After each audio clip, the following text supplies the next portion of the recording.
Israel ने Iran पर हमला कर दिया है।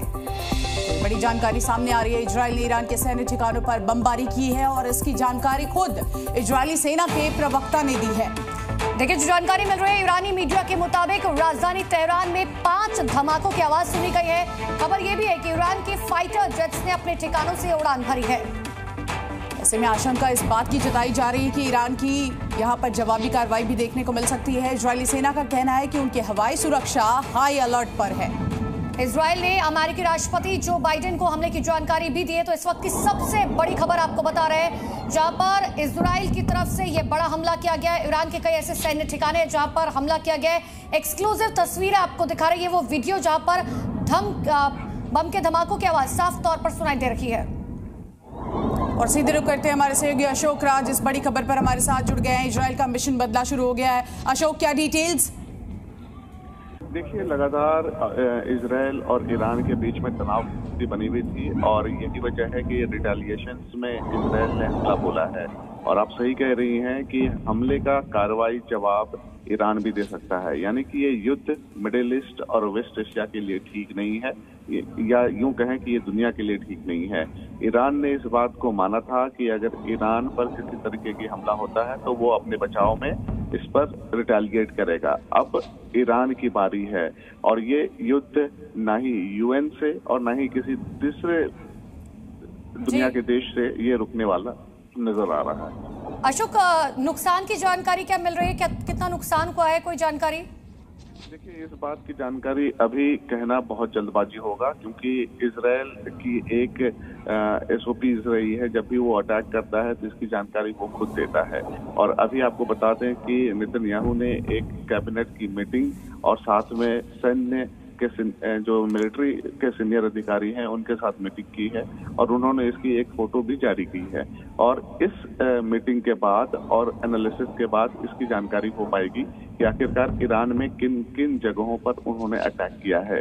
लेकिन आपको अशोक, आपसे ये भी जानना चाहेंगे, देखिए थोड़े समय पहले ही हमने देखा था कैसे ईरान की ओर से भी हमले किए गए थे, इजराइल की ओर से जवाबी कार्रवाई की गई थी, लेकिन ये लड़ाई शुरू हुई थी इजराइल वर्सेस हमास से, फिर हिजबुल्लाह और अब ईरान। कितना इसका असर अब मिडिल ईस्ट पर देखने को मिल रहा है? बिल्कुल, आप सही कह रहे हैं। और ईरान सबसे प्रमुख दावेदारी करता है हमास पे, पैलेस्टाइन पे, गाजा पे, या यूं कहें कि हिजबुल्लाह लेबनान पे, कि अगर इजराइल किसी तरीके का अटैक या किसी तरीके का ऑपरेशन करता है तो ईरान एकमात्र देश है जो कि सबसे प्रमुख सामने आकर लड़ाई लड़ता है। और सबसे बड़ी बात यह है कि दोनों लड़ाई में सैन्य ठिकाने सबसे पहले निशाने पर होते हैं, ताकि उस देश की कमर तोड़ दी जाए जिससे कि वो अपनी मिलिट्री ऑपरेशंस को कर सके। और मुझे ऐसा लगता है कि इजराइल ईरान के जितने भी सैन्य ठिकाने हैं उनको सबसे पहले निशाना बनाया होगा, ना कि वहां के अशोक, जो जानकारी मिल रही है कि इस हमले की जानकारी जो बाइडेन को भी बाकायदा दी गई है? बिल्कुल, अभी माइक पेंस का ट्वीट भी है जिन्होंने कहा है कि वी स्टैंड विद इजराइल।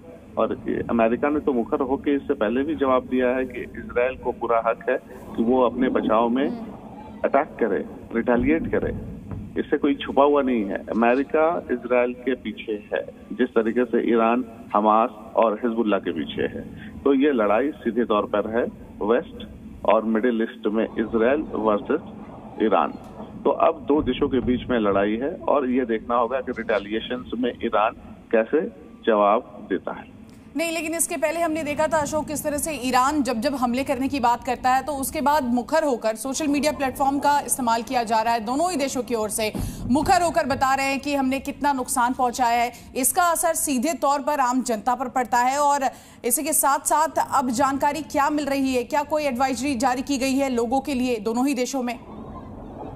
देखिए, दोनों देश हाई अलर्ट हैं और इजराइल के पास एक अच्छी बात है कि आयरन डोम की वजह से उनके सिटीजन बहुत ही ज्यादा विश्वास रखते हैं उसके इजरायली डिफेंस फोर्स पे।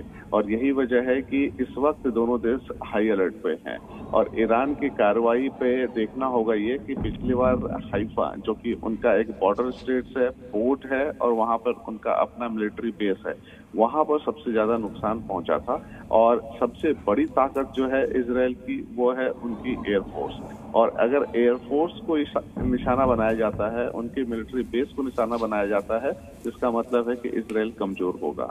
और यही वजह है अशोक, हमें यहाँ पर यह भी ध्यान रखना होगा कि पिछली बार जब ईरान और इजराइल के बीच में लगातार पिछले कुछ दिनों में हमने देखा तनाव बना हुआ, उस वक्त भारत की प्रतिक्रिया सामने आई थी। विदेश मंत्री एस जयशंकर की तरफ से साफ तौर पर यह कहा गया था कि इन हमलों के दौरान हमें यह बात ध्यान रखनी होगी कि मानवता कहीं पीछे ना छूट जाए। मैं एक बार आपके पास अशोक लौट रहे, एक बार दो तस्वीर अपने दर्शकों को दिखा रहे हैं। देखिए, इजराइल की तरफ से जो हमला किया गया है जिसमें बम धमाकों की आवाज साफ तौर पर सुनाई दे रही है। और दूसरी तस्वीर बहुत महत्वपूर्ण है क्योंकि वॉर रूम में खुद बेंयामिन नेतन्याहू मौजूद है, जहां पर वो अधिकारियों से जानकारी ले रहे हैं कि आखिर किस तरीके से धमाका हुआ है। और जिस वक्त ये धमाका हुआ उस वक्त लगातार वॉर रूम से निगरानी नेतन्याहू रख रहे थे। अशोक, बिल्कुल सही। आपको याद होगा जिस समय यूएन हेडक्वार्टर में यूएनजी यानी कि यूनाइटेड नेशन जनरल असेंबली चल रहा था, उस समय अमेरिका में थे और उस वक्त उन्होंने वहां से ऑर्डर दिया था कि आप अटैक करें।